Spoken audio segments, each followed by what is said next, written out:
కంచ గచ్చిబౌలి ప్రాంతంలోని 400 ఎకరాల భూమిని ప్రభుత్వం ధ్వంసం చేస్తుంటే హైడ్రా కమిషనర్ రంగనాథ్ ఎక్కడకు వెళ్లారని బీఆర్ఎస్ సీనియర్ ఎమ్మెల్యే జగదీష్ రెడ్డి ప్రశ్నించారు. హెచ్సియు పరిధిలో 3 చెరువులు ఉన్నాయని, చెరువులను కాపాడతామని చెబుతున్న హైడ్రా ఎక్కడకు వెళ్లిందని ప్రశ్నించారు. కేసీఆర్ హరితహారం చేస్తే రేవంత్ రెడ్డి హరిత సంహారం చేస్తున్నారని ఆయన ఆగ్రహం వ్యక్తం చేశారు. ప్రభుత్వం తీరుతో ఆ ప్రాంగణంలోని జంతువులు చిత్రహింసలకు గురవుతున్నాయని ఆవేదన వ్యక్తం చేశారు. విద్యార్థులు న్యాయం కోసం పోరాటం చేస్తున్నారని అన్నారు. బీజేపీకి చిత్తశుద్ధి ఉంటే అధికారులతో మాట్లాడి పోలీసులను అడ్డుకోవచ్చని స్పష్టం చేశారు. ఈ భూముల వ్యవహారంపై బీజేపీ కాంగ్రెస్ కలిసి నాటకం ఆడుతున్నాయని ఆరోపించారు. కేంద్ర మంత్రులు కిషన్ రెడ్డి, బండి సంజయ్లకు చిత్తశుద్ధి ఉంటే హైదరాబాద్ కేంద్రీయ విశ్వవిద్యాలయంలోకి పోలీసులు రాకుండా అడ్డుకోవచ్చని వ్యాఖ్యానించారు. డ్రోన్ కెమెరాలతో జేసీబీ వీడియోలో తీసిన 5 విద్యార్థులను అరెస్ట్ చేశారని ఆయన మండిపడ్డారు. దుర్మార్గంగా ఈ రాష్ట్ర ప్రభుత్వం లాఠీచార్జ్ చేయడాన్ని బీఆర్ఎస్ పార్టీగా మేము తీవ్రంగా ఖండిస్తూ ఉన్నాం.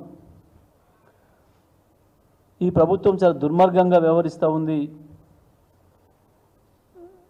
రాష్ట్ర ప్రజల్ని ముందుగా ప్రతిపక్ష పార్టీ కార్యకర్తలు, బీఆర్ఎస్ పార్టీ కార్యకర్తల పైన, ఆ తర్వాత ప్రజల కోరికలను వ్యక్తీకరిస్తూ ప్రజల ఆలోచనలను ప్రతిబింబజేస్తున్న సోషల్ మీడియా వర్కర్లపైన, మీడియా ప్రతినిధులపైన,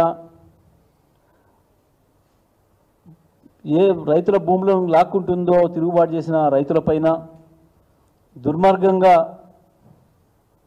కేసులు పెట్టి అరెస్ట్ చేసి జైలుకు పంపుతూ లాఠీచార్జీలు చేసి ఏ రకంగా హింస పెడుతుందో, చివరికి ఏ విద్యార్థులు, ఏ యువత మద్దతుతోనైతే అధికారంలోకి వచ్చిందో ఇవాళ ఆ విద్యార్థులను కూడా దుర్మార్గంగా లాఠీచార్జ్ చేసి అనేక మందికి గాయాల పాలై అరెస్ట్ చేసి ఇవాళ పోలీస్ స్టేషన్లో నిర్బంధించడాన్ని మేము తీవ్రంగా ఖండిస్తూ ఉన్నాం.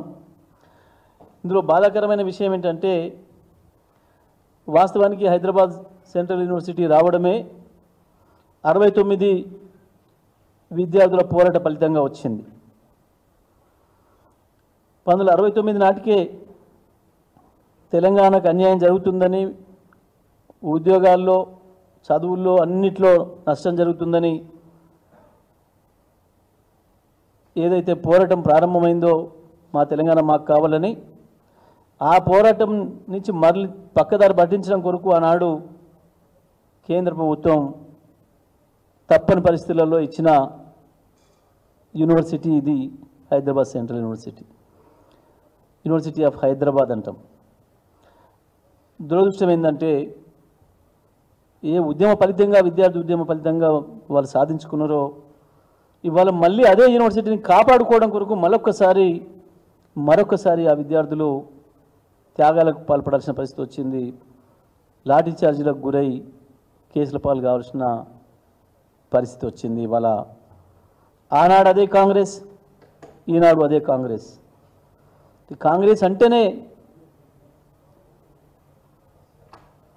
కేసులు, కాంగ్రెస్ అంటేనే లాఠీ చార్జీలు, కాంగ్రెస్ అంటేనే జైళ్ళు అనేది మరొకసారి నిరూపించుకుంది వాళ్ళ కాంగ్రెస్ ప్రభుత్వం,